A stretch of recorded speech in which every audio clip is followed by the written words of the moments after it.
can't do it. What? I can't beat him. Apollo? Yeah. I've been out there walking around, thinking. I mean, who am I kidding? I ain't even in the guys' league.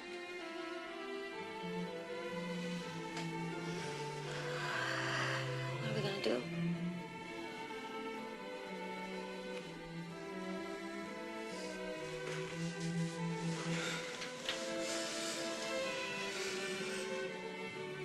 I don't know.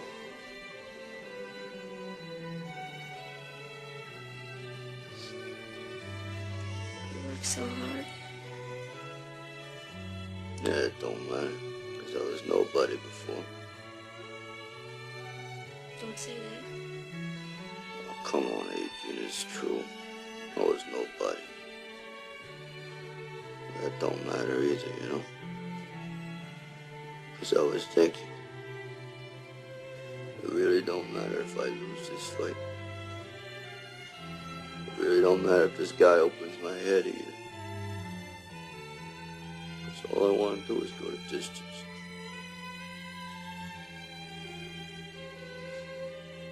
Nobody's ever gone the distance with Creed. And if I can go that distance, you see, and that bell rings and I'm still standing.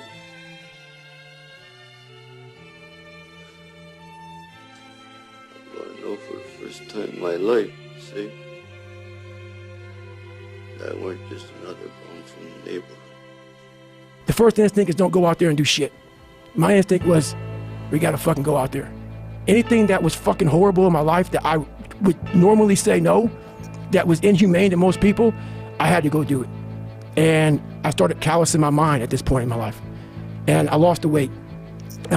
And I went back to recruiter. I got into that class and I went through 3 Navy SEAL Hell Weeks in 1 year. Only guy to ever be in 3 Hell Weeks in 1 year, to my knowledge. The first one I didn't make it through, the next 2 I did. And I didn't stop anymore from there. And I started realizing through this process that the fucking mind is what you created. And I started opening different doors that I didn't think were even there, that I didn't think even existed.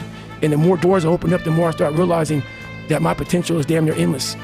And it changed my whole mindset. So I went from David Goggins and I created Goggins.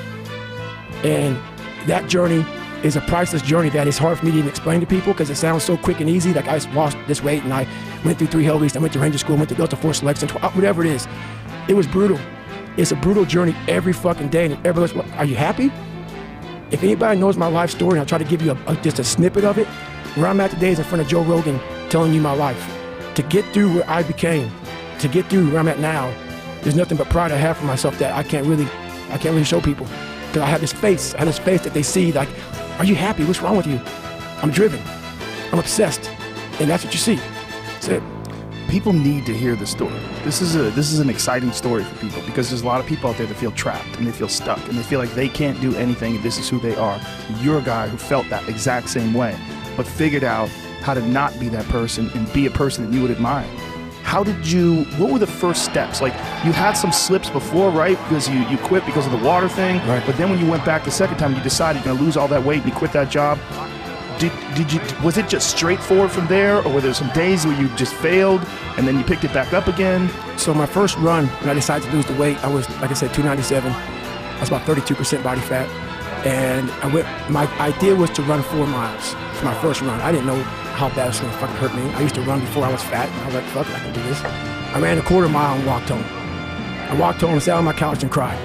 I went to my mom's house, who was about maybe 20 minutes down the road, and cried again in her couch, saying, man, I can't fucking do this shit. I don't know what I'm gonna do.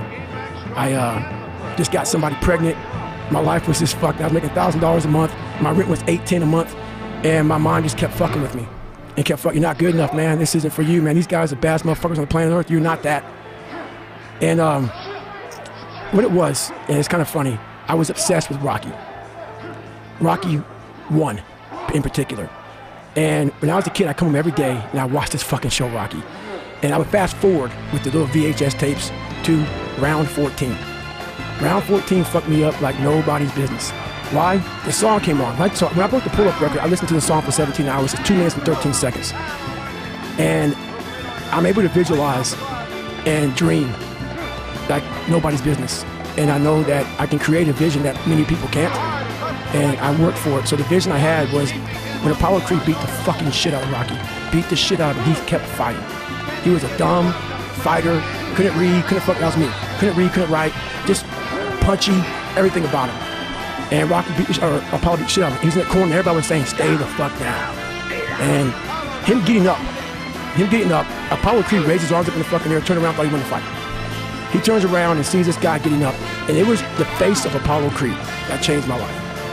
The face of Apollo Creed. It was like, just by that motherfucker getting up, not winning, just by him getting the fuck up, Apollo Creed was his champ, he was the best.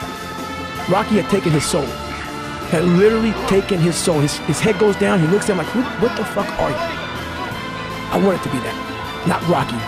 I wanted to be the guy that people looked at, I don't care if you like me or didn't like, I don't care.